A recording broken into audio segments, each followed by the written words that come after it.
Welcome, everyone. We've got some people from across the country who've joined us, and we've got some people from California and New York, and then others of us coming together from Michigan and Minnesota and Delaware. And Sharon, I don't know where you're joining us from, but somewhere great, I assume. So yeah, it's gonna be great. Um, Health education is such an important thing, and Austin, Texas. Wonderful, wonderful work. Well, we're glad you're here.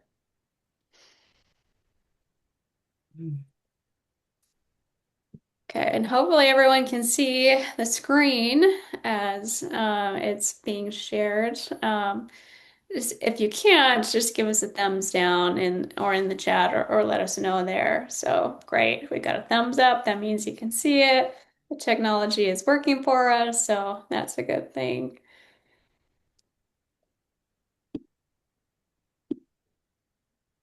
Okay, well. Let's go ahead and get started then. Again, oh, okay. Jaren guest teaching a high school health class, sex ed. Oh, that's always fun times and very important and needed too. Okay, well, let's go ahead and get started because I personally want to learn from Marlene and all that she has to share with us too. She's one of the greats in health education. But just want to give a warm welcome to everyone who's joined us. Good afternoon, and thank you very much for joining us for today's webinar. The title, as you can see, is Strategies for Using National Health Education Standards in Public Health Settings. My name is Yvonne Alsop, and I am working as a professional development chair, volunteering time with the American Public Health Association in the School Health and Wellness section. And it's my pleasure to serve as the moderator this afternoon. So the School Health and Wellness and the Public Health Education and Health Promotion sections of APHA are hosting this joint webinar together, and we invite all of you to check out our activities on the various APHA website pages for each of our sections. There's a lot that you can learn there and some instructions on how you can become more involved as well. For our format this afternoon, our guest speaker and School Health and Wellness section members will provide her this presentation, and then we'll take questions at the end. Marlene has suggested that she's happy to take questions throughout as well, so we'll just keep monitoring the chat. And if they come up, I will be monitoring that, and we will take it kind of as things go. So use the chat to submit any questions you might have. Also, just a reminder that this webinar is applicable for Category 2 credits for the Certified and Master Certified Health Education Specialists, or CHEDS, and as well for those who are certified in public health, or the CPH. Our focus for today is going to be this Train the Trainer session. And it's going to emphasize practical strategies for integrating the National Health Education Standards in your professional development and training efforts. So you'll learn not only how to apply the standards in your own instructional setting, but also gain the skills and resources needed to train others. And with that, it is my pleasure to introduce our speaker for us today, Dr. Marlene Tappe. She is Professor Emerita and former chair in the Department of Health Science at Minnesota State University, Mankato, where she served since 2005. She has some 40 plus years of experience in school health education and has served as an expert and advisor to many CDC NHES initiatives and publications. Dr. Tappe received her master's and doctoral degrees from the University of Illinois Champaign and her undergraduate degree from Minnesota State University in school health education and physical education. She co-chaired the writing of the National Health Education Standards, the third edition, for the National Consensus for School Health Education, as well as co-chaired the National Consensus Implementation Work Group, which developed the resources that will be featured today. And she is a lovely human being at that. So we are excited to hear from her. And with that, Marlene, we will turn the time over to you.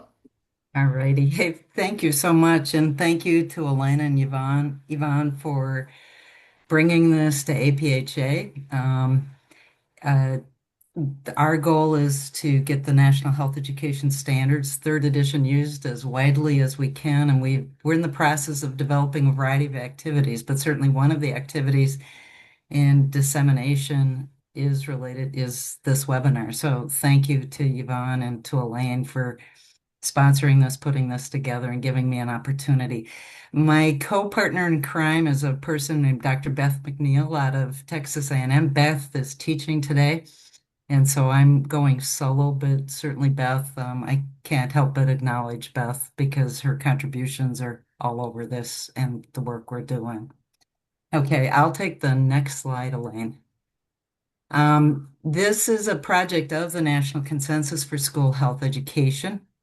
The founding organizations include the American School Health Association, Eta Sigma Gamma, the Foundation for the Advancement of Health Education, National Commission for Health Education Credentialing, the Society for Public Health Education, and the Society of State Leaders for Health and Physical Education. Currently, we're on the verge of having APHA join, but it's anything new. So School Health and Wellness and PHEHP. In fact, when we first started standards initiatives with Standards 1, I represented the School Health Education and Services section, APHA, as a member of the Joint Committee on National Health Ed Standards for the very first set of standards. And Fred Peterson represented School Health Education and Services on Standard 2. So it's not like you didn't have an influence, or APHA was not involved, but it's nice to have have APHA formally involved with the national consensus moving forward. And I've given you a couple things I'll comment on. We'll be talking about resources. I will be posting some things up into the chat, as well as this PowerPoint will be available if you email me, and I will give you an email address at the very end so that you can contact me. Part of the reason we're doing that is we want to see who is really intending to continue the dissemination efforts. And that way we can contact you and say, hey, how can we help you? All righty, I'm ready for the next slide, Elaine. Thank you. Okay, so one is we'll quickly go through the third edition of the National Health Ed Standards. One of the things about the PowerPoint, you have some extensive notes going with all of the slides, so I'll just comment on that as well. But certainly the third edition, and you're going to say, wait a minute, there might be another edition out there. Well, there is. However, it's the National Consensus for School Health Education standards that represent all of the professional organizations except for one in terms of developing the third edition of the National Health Ed Standards. These same partners work together on the first standards and the second standards. Despite some information that's been disseminated, there is no copyright on the second edition of the standards. There's one group that claims that. That's not true. And that group was invited to participate. Okay.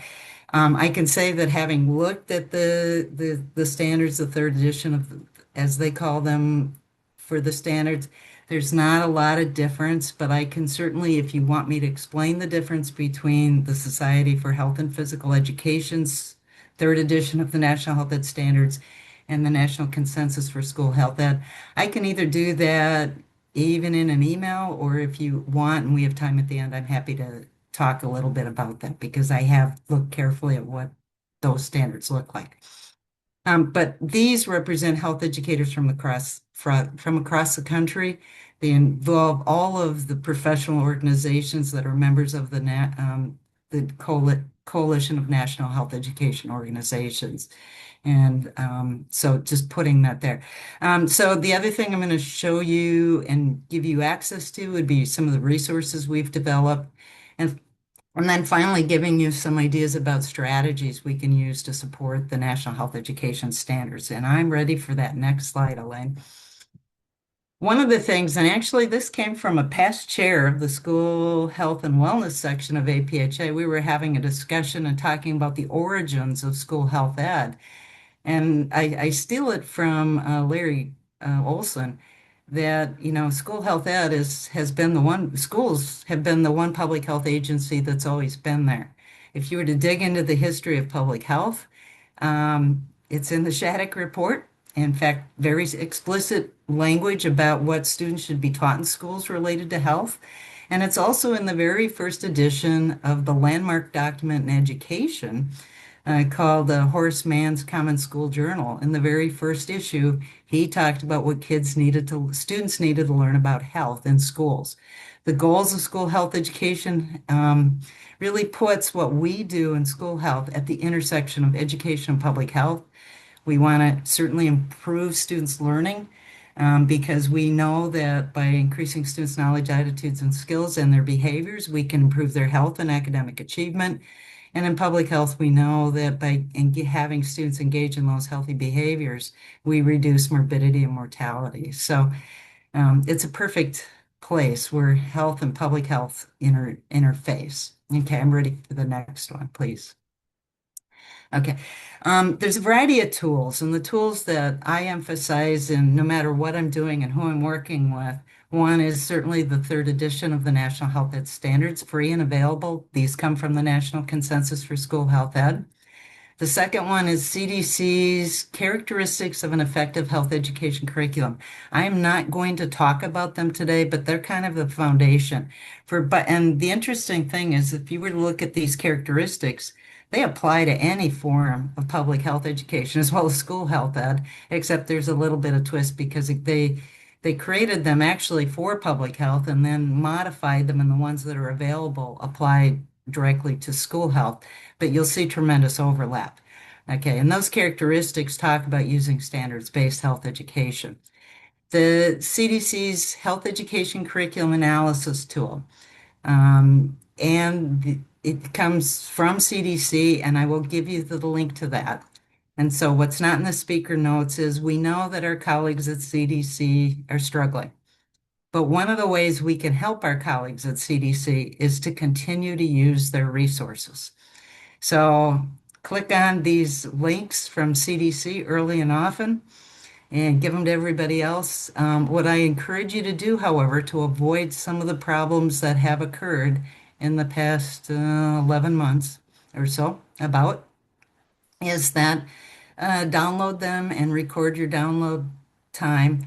And instead of distributing the documents that you can download directly, just like I'm doing today, give them the links and have people download them.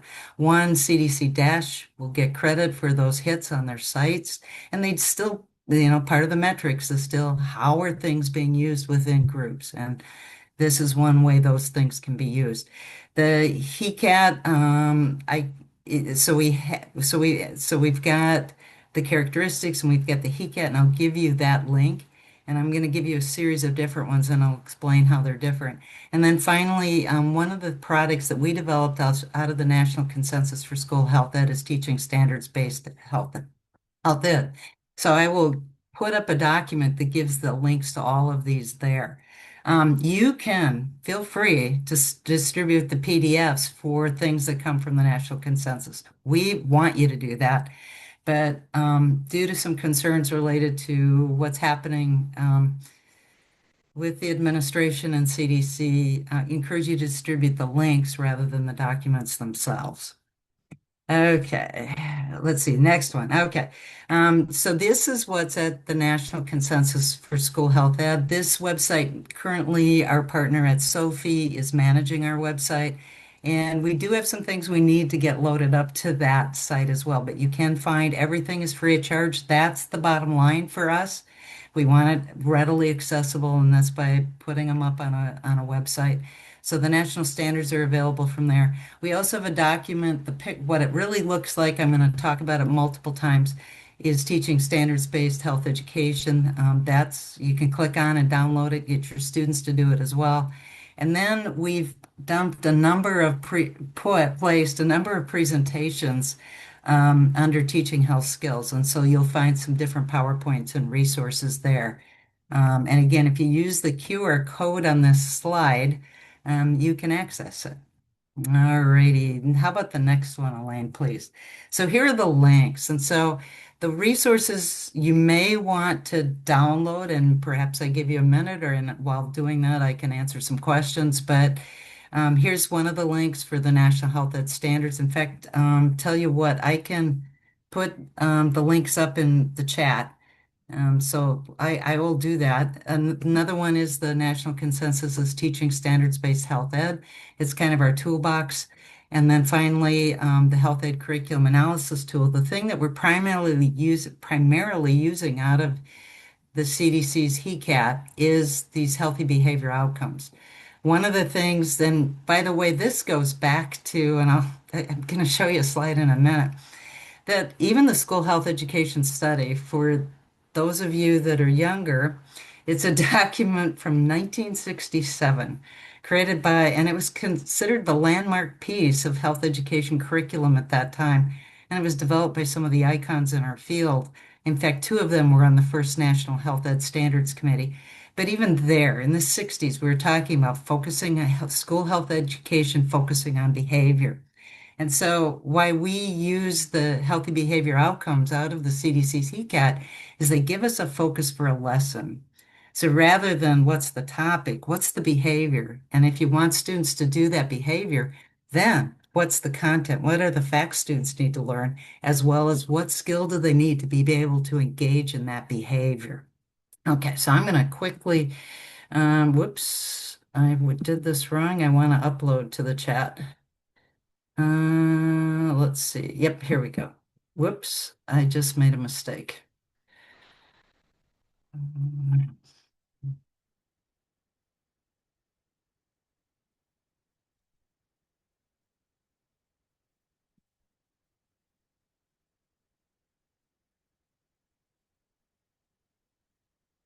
Oh, sorry about that. In fact, you may have seen me panicking behind the screen.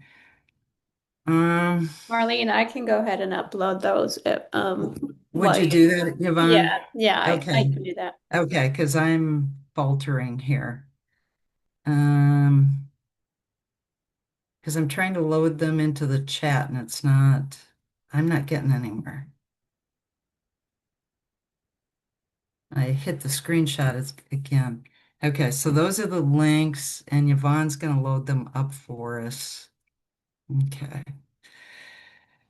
So, and so the first one would be this one, the National Consensus for School Health Ed, third edition of the National Health Ed Standards. And Elaine, if you'll give me the next slide, please. Okay. Um, are those links coming up? Otherwise, I can share them at the end or when we get there. How's that? Because I don't want to hold us up. Okay, so I'm showing you a progression of the standards with the influence of the school health education study on the left, and then over time. And again, APHA has been at the table certainly in 1995 and 2007, and we certainly, members of APHA, are part of the national consensus and certainly will want a formal relationship with APHA as well. Okay, next one, Elaine, please. So these are the 10 national health education standards.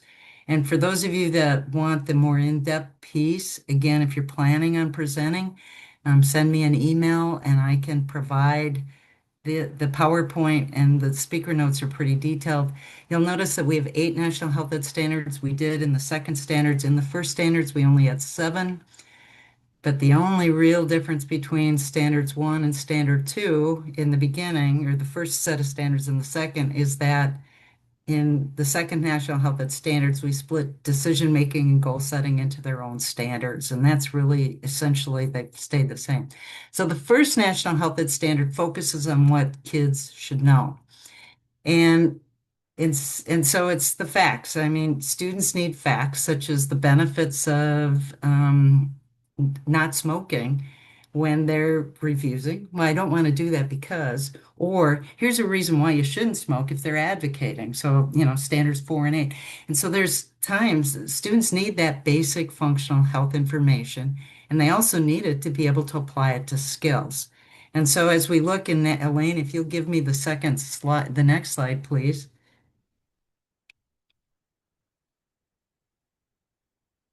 Next slide. Uh-oh.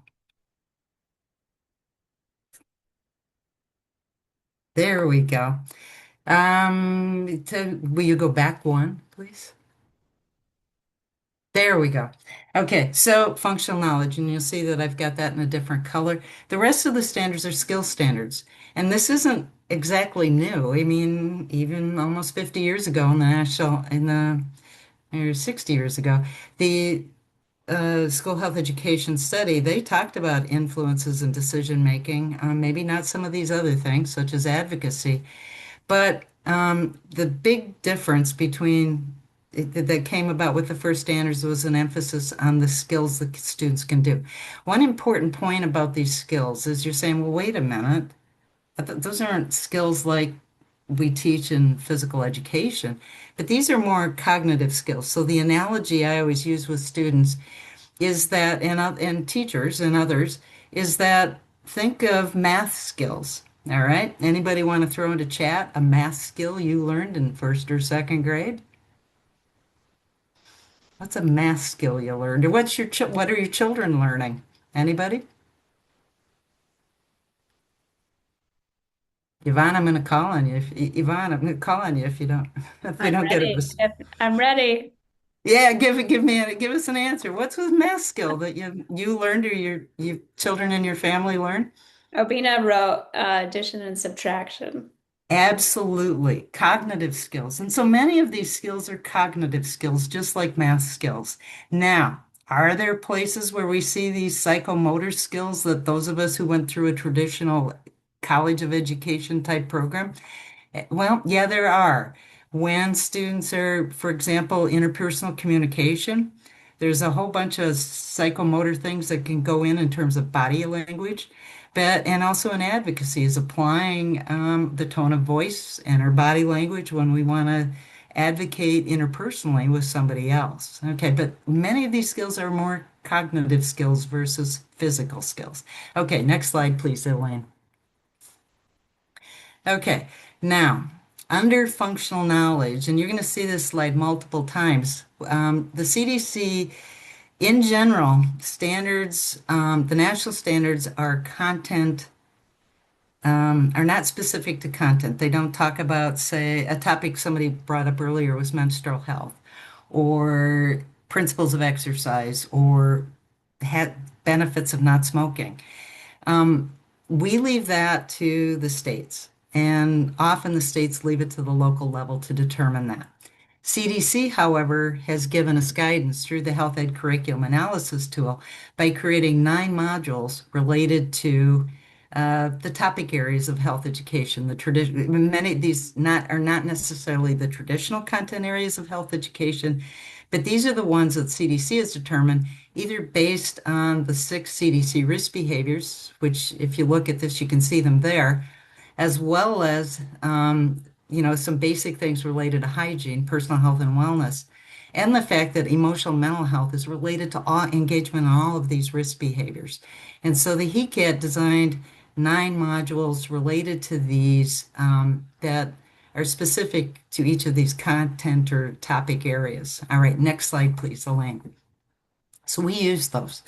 Okay, so standards 2 through 8 are related to health-related skills. This isn't anything new. The World Health Organization talks about health-related skills.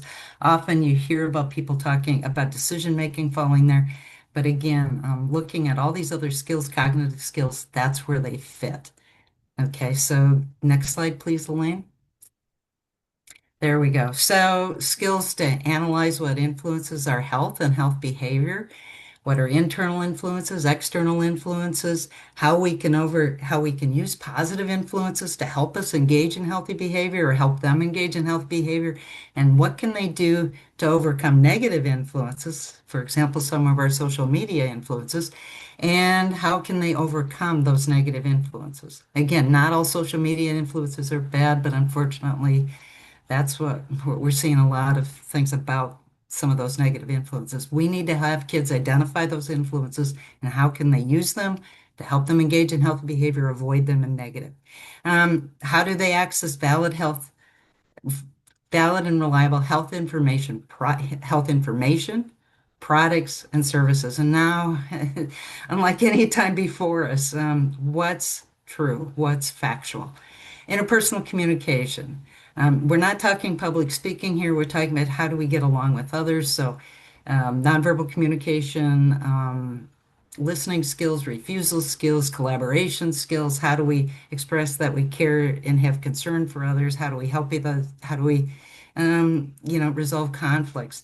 Interpersonal communication is a loaded, heavy skill. It's full of what a guy named Popham would call sub skills. Okay, but it's loaded heavy. Decision-making skills have always been there. Goal setting skills. Observable health and safety practices was one of our kind of bigger revisions in the last set of standards. What we were doing was trying to capture some of those skills that really didn't have a place under these other skills, but things like hand washing, stress management, you name it. And then finally, being advocates for health. And this is where we focus in standards 1 through 7. We're really focusing on the student's own personal health, knowledge they need to engage for their own health. But as they get to advocacy, how they can help and support the health of their families, their communities, and others. Okay, so that's how those fit together. But always that knowledge can be applied to these others. All righty. Next slide, please. All righty. Under that are performance expectations. And so they're basically explicitly giving guidance for students in grades K2, 3, 5, 6, 8, and 9, 12. And so I'll take the next slide, please, Lane. There we go. This you can't read, I get that, but what you can see is that there's 4 columns, and each of those columns is specific to a grade span, just like the school health education study focused on K2, so did we, K5, 6, 8, 9, 12. You'll notice that over time, and this is for standard 1, what students should know, that they progress over time, that there are more as students get older, and that sometimes there's overlap and sometimes we go to something new. And we also go to more cognitive complexity, making the intellectual demand greater as students get older. So this is just kind of a slide of what standard 1 looks like across standards that way. Okay, in the next slide, please, Elaine, you'll see I jumped down to interpersonal communication. This doesn't show, not a big difference between the grade spans in terms of numbers, but you'll see that over time, what the students are doing in terms of interpersonal communication, we're making more demands on them as they get older. And this is the one that's just really deep. And sometimes with some of the other standards, like or the performance expectations, say for decision making, you might be using all of them in a lesson. But in this case, you might just be using one performance expectation, for example, just one related to listening, or just one to refusal skills, or just one related to conflict resolution. Okay. And that just a quick primer on the performance expectations. The first number is always the standard. The second number is always the grade span. So this is grade 2 and by the end of grade 2. And then the next is the performance expectation number within that standard. And you'll see we start with 7 for the little kids and up to 9 for the older students. Okay, next slide, please. Okay, so I talked about healthy behavior outcomes. And so in this slide, and these are the things we really want to use. One is the healthy behavior outcomes from CDC. This is one example. All right. And so there are 3 links on this page. The most important one that we would be using in this training is the one specifically to the PDF file for the HEAT Healthy Behavior Outcomes. And these are what we believe should drive lessons in health education. So, for example, avoiding the use of alcohol and other drugs. Use of alcohol, and that's number three, and number four is avoid the use of illegal drugs. But you'll see that's really quite different than the last one, which is support others to be alcohol and other drug free. So, and these behaviors dictate what standards we might be using. So for HBO 3 and 4, if they're avoiding the use of alcohol and other drug, it might be refusal skills. And so how do you avoid that? How do you use refusal skills to do that? Whereas the 8 is really an advocacy type behavior. And so that would line up more with standard 8 related to advocacy.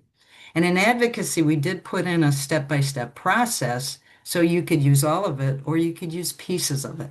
Whereas in decision making, you use all of them. In other standards, you might be just using some performance expectations.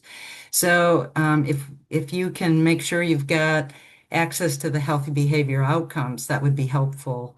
Or your participants, especially if you're doing a face-to-face seminar or program, having them dig in and use these. Okay. Next slide, please, Elaine. Okay, so again, the example on the previous slide showed the healthy behavior outcomes for students in grades K-12 for the alcohol and other drugs. But you'll see that CDC has healthy behavior outcomes for all of these things.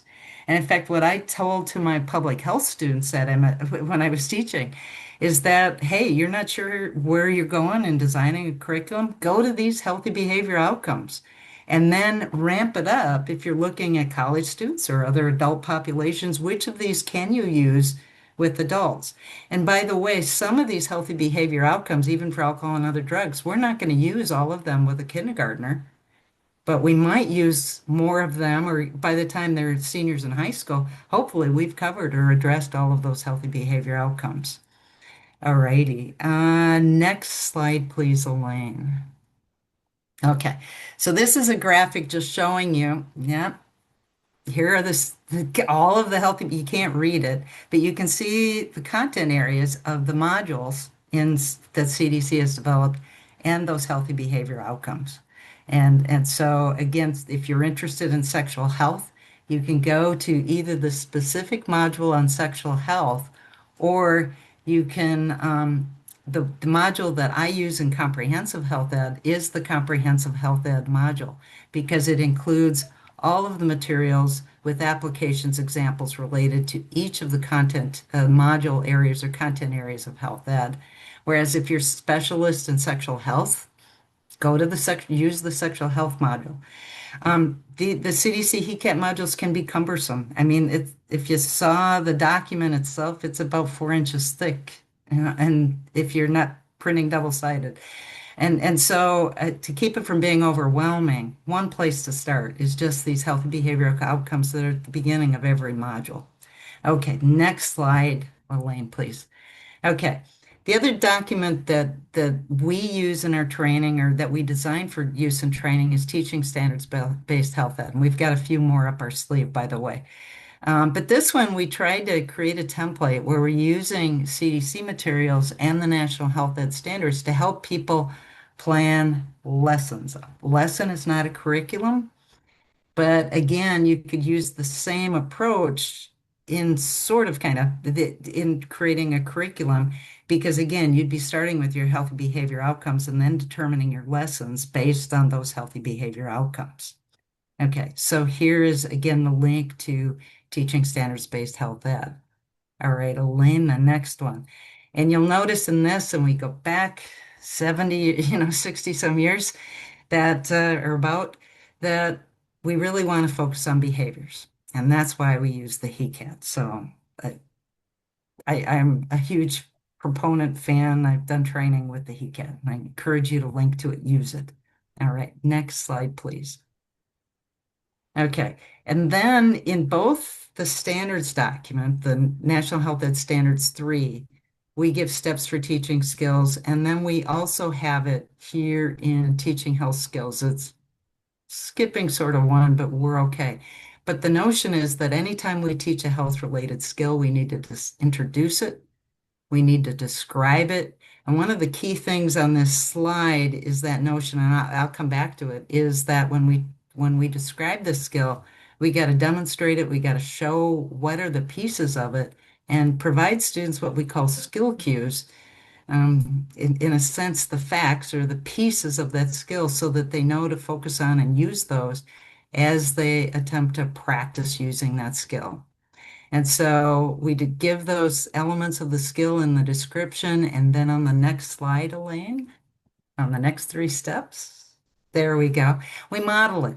And we model in different ways. Some of these we can model by demonstrating. Some we show them an example of a decision-making process. In some cases, we might be showing them a completed and have students analyze a completed sheet related to decision-making, say related to sexual health. Then we have students practice doing it themselves. And it's not just one practice, it's multiple times. Okay. And then finally, we assess it. But one of the keys to modeling, practicing, and assessing is what are those skill cues? How do we do that skill? Okay.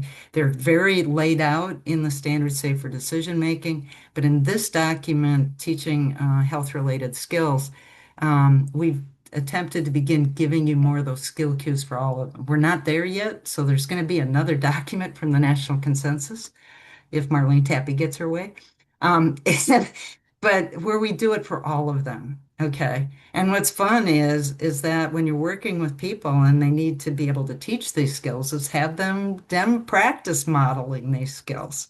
And using all those skill cues and giving our participants the skill cues so they know what they need to do when they're demonstrating these skills. All righty. Next slide, please. Okay, so we have a planning template, and one of the things that I need to attach here will be we've modified this subtly. We've made it a bit more specific than what's in the 2024 document, and I will give you that. I will make sure I attach it. We've made it, one of the problems with it in the booklet itself is you can't get in there and write in it, whereas we have a, a Word document that I can give you where you can go in and fill it out. This slide is designed to show you that, well, wait, what pieces are you using here? Well, we're using, if you recognize that they're under two, that's from the HECAT. Then we're using the National Standards document, and then we're using teaching health-related skills under the methodology and assessment piece. So I'm going to show you a little bit about each of those other documents. Okay, so next slide, please, Elaine. Okay. So again, as we're designing lessons for use with students in schools, so Susan, you were out in the school, right? I think I got the name right. Or Sharon, um, that you were out in the schools teaching sexual health. So clearly you were in the content area of sexual health, but what skills? Would you mind sharing? Sharon, if you can, right? It's Sharon, right? Yvonne, is that the name I saw? What were you teaching any skills today? Sharon is also driving, so I don't know if it It's will. okay. Yeah. Okay. Yeah, I can talk. I just got home, so I'm fine. Okay. Yeah, um, so I was using the lesson plan from a faculty member of school health educator who'd been doing her job for 36 years. Oh. And the district has evolved some of the curriculum. But one of the things that we were talking today was we were talking about consent. And she described consent. Um, and she put up a video, which was basically sort of modeling how we would handle someone offering us tea, as in hot tea, as opposed to sex. But so I got the point of the video, but what I would have liked to have done actually was to have the students practice offering each other tea. Like, you said you love tea. You had tea last week, and you wanted me to bring you tea, and no, I don't want tea today. And just practicing the refusal skills and informed consent. So I think it needs to go further. I agree with you. It's not only sharing the knowledge, but teaching skills and letting students have time to practice, especially at the high school level. They're very capable of practicing, and we can use tea instead of sex if it's more comfortable for them. Um, Right. but that was just what I observed today and sort of how I would tailor the lesson. Okay, well, thank you for sharing that because you're talking about standard four, interpersonal communication, and you're talking about the interface. And if you look at the performance expectation under standard four, refusal skills are first, but asking, how do you ask for consent? And how do you respect? But the other piece is that when somebody refuses, say, an offer to engage in sexual activity or a request to engage in sexual activity, is do you respect it if they say no? And how do you demonstrate that? And not using coercion or other tactics to try to get what you want, even though the other person is saying no. And that's actually one of the new pieces in Standards 3 is we talked about what's consent. Unfortunately, in the teaching standards-based health ed, we didn't really dig into those skill elements of, asking for consent and then respecting, people's non-consent and handling it. And so that's what's coming, what we need to put into our next thing that we're doing. Okay, so it's a marriage between content and skill, and students need to have reasons or for refusal, and that's why standard one is important. But then refusal there and asking for being respectful of consent is another important piece of the skill. Okay, next slide, please, Elaine. Okay, so we've given you some examples, and Elaine, I'm going to have you run through these a bit quickly, so be ready. So we did a format in this where we gave examples using this format in standards-based ed. So if you don't know what to use or you need a tool, go ahead and download this, use it, distribute it. It's free. Okay, so Elaine, will you show the first example? It's related to high school. Oh, sorry. Here's the format of the document. So we go through each of the skill standards, 2 through 8, and we talk about the skill. We steal out of the national standards document itself the description.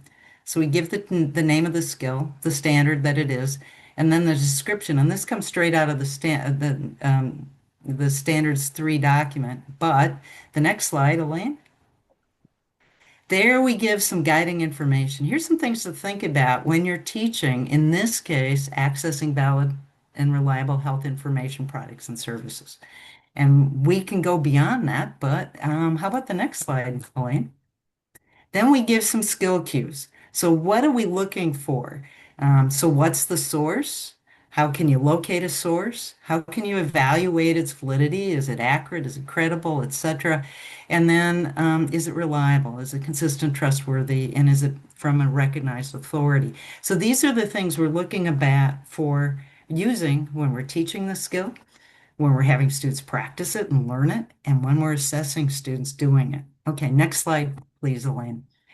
And then finally, how do we promote active learning? And a lot of the examples that the Professional Development Committee did was based on scenarios, and scenarios are great, but there's some other strategies. But think outside the box. What can you do? Students, hands-on active learning is always important, even though we're not doing that in this webinar. Okay, had to get it in. Okay, so that's the basic flow of every example. So here we go. Here's examples to the grade level examples. So go ahead, Elaine. Here's the planning template. Okay, and you'll see this planning template used in these next slides. So there we go. Here's the high school one. This is on page 10 of Teaching Standards-Based Health Ed. And it just talks about what are the healthy behavior outcomes that came from the HECAT, what concepts are they focusing on, which health skills, and all of these, by the way, are from Standard 3, accessing valid and reliable information products and services. And you'll see there are, for most grade spans, there's at least 2, not all. But here's an example for use at the high school level, if you're there, so you can get some ideas. And then next slide, please, Elaine. Here's a middle school example. And again, the same format as I showed you in the template, only this one's filled out. And so use at the middle school level. And then the next slide, please, Elaine. Here's an elementary example. And again, it's really and it's grade span appropriate. Earlier they were using information. Here for the scenarios are kids on a playground and who's the trusted adult that they need for help if somebody is hurt. Okay. If you'll give me the next slide, Elaine. So here's the modified planning template, and I'll make sure you have this. This is something I'll give to everybody. I'll get it up into the PowerPoint. And Yvonne, I did not give you this. Okay, so here's the modified planning, and here's how we just do it by step. So next slide, please, Elaine. Okay, so step one is what's your content area and who's your audience? What are you supposed to be, what is it? Okay, and so the next slide, please, Elaine. There we go. So in this example, we've got the content area is mental and emotional health, and the grade level is grade 8. So then we go to the next slide. Step 2 talks about what are the healthy behavior outcomes. So in the next slide, please, Elaine. Here are healthy behavior outcomes from the HECAT for mental and emotional health from CDC. And in this case, we picked 2. Usually you're only picking a few unless there's overlap or, 1 or 2. Sometimes it might be 3 if there's enough overlap, but often you're doing completely different skills with these healthy behavior outcomes than in this case, the basic thing we want students to do is if you go to the next slide would be 8 and 9, which is establish and maintain healthy relationships and practice habits that promote mental and emotional well-being. So step 3 then in the lesson plan is how does that line up with the standards? So you can go to the next one, Elaine. There we go. And here are the standards. So wait a minute. If I'm going to do this, if I want to promote emotional health and well-being, which standard am I going to use? In this example, if you go to the next slide, please, Elaine, we chose to go with this. Well, we have standard 1 there. What are the benefits of engaging in health promoting behaviors, mental health promoting behaviors? In this case, we're going to interpersonal communication skills as one way to promote emotional social well-being. Okay. And we're using 481, which overlaps, by the way, with 182. And 481, it talks about how being an effective communicator promotes personal health. But then it also goes to the skill of using verbal and nonverbal communication or what we might call body language, but it's more than body language. It's also our tone of voice in this lesson. Okay, next slide, please, Elaine. So if that's what we want, if we want students to use verbal and nonverbal communication, this is where those came from. So one from standard 1, and you see the big arrow pointing at that little tiny performance expectation I just showed you. And then the other one is from standard 4, and the focus is on performance expectations, the first 2. So that's where these came from in this example.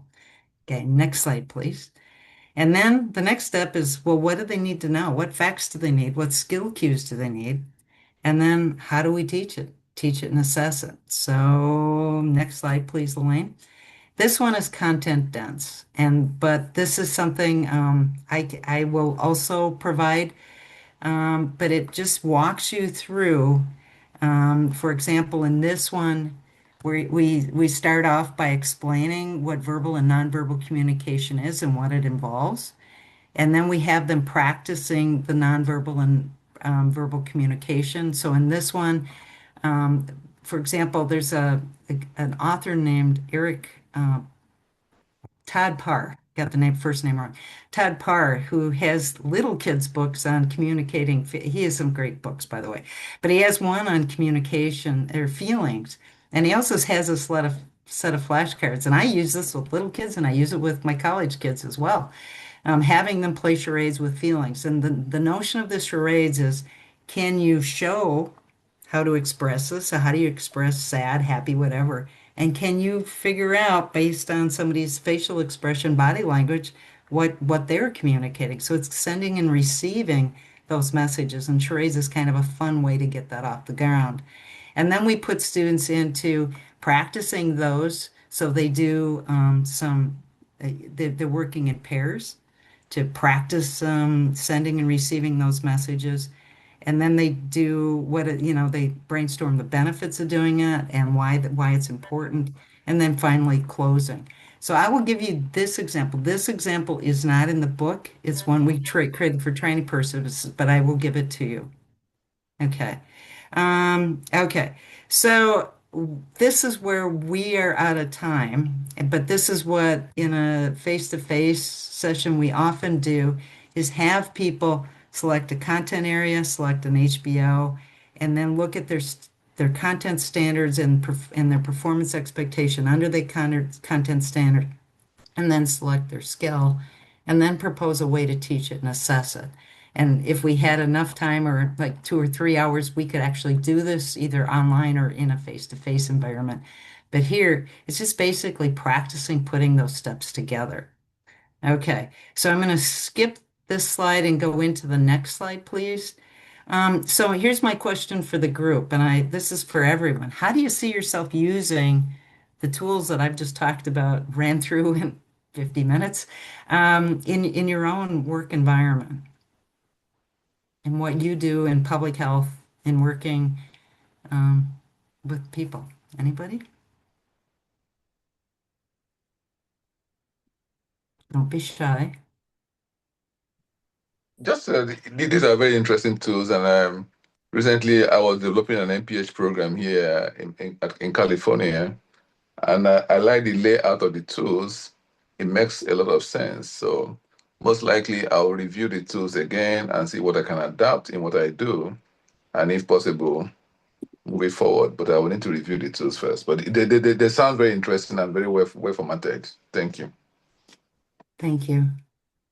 Yvonne, are you going to say Yeah. something? Yes, I was. So this is it's taking me back to my undergraduate days, when, I was learning how to be a health teacher, and our instructor had us actually create our lesson plans based off of the National Health Education Standards. And he would give us templates similar to all of this and say, okay, which standard are you focusing on, and what are the HBOs? Now look at the Utah standards. How is that coming into play too? And then we would start with our overall objective for that class period and then our goals and go through and create it. And so I remember, the first time, like for instance, when I was in my doctoral program, working with people in the educational psychology field who did things in health education.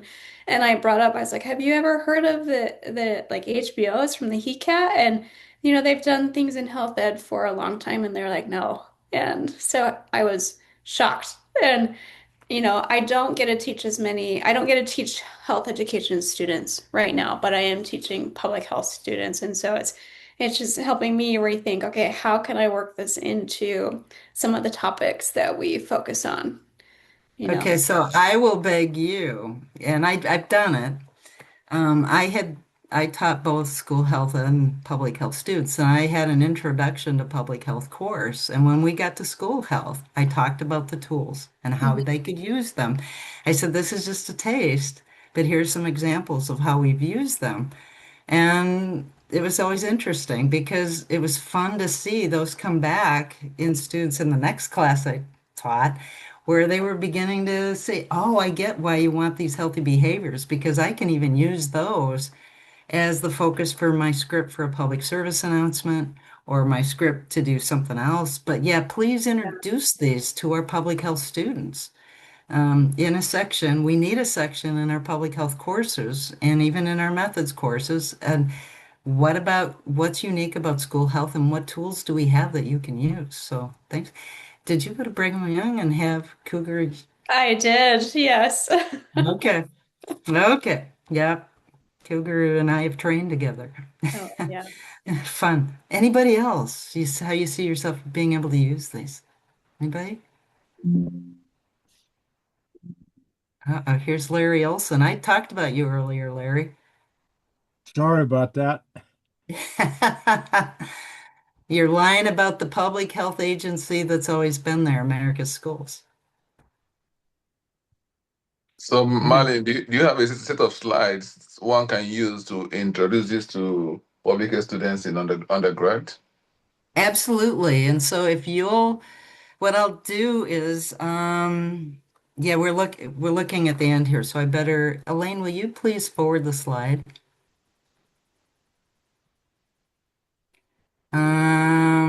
Let's skip this one. Let's go to the next one. Here we go.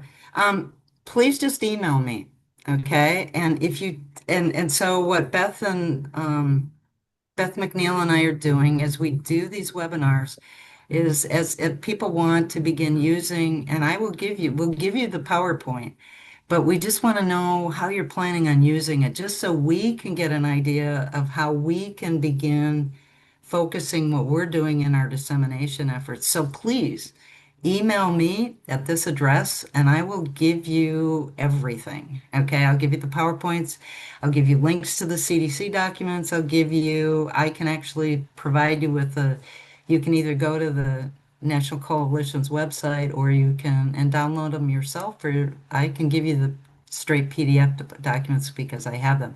I also can give you that fillable planning template that you can't fill in the Teaching Health Related Skills book. Absolutely. Okay. Are there any other questions as we hit 2 o'clock, the witching hour? None? Thank you for giving me this opportunity. If you have any questions, do not be afraid to reach out to Beth McNeil or me, and I'm more than happy. Larry knows what it is to be retired. Um, reach out, please, and I will give them to you. So thank you.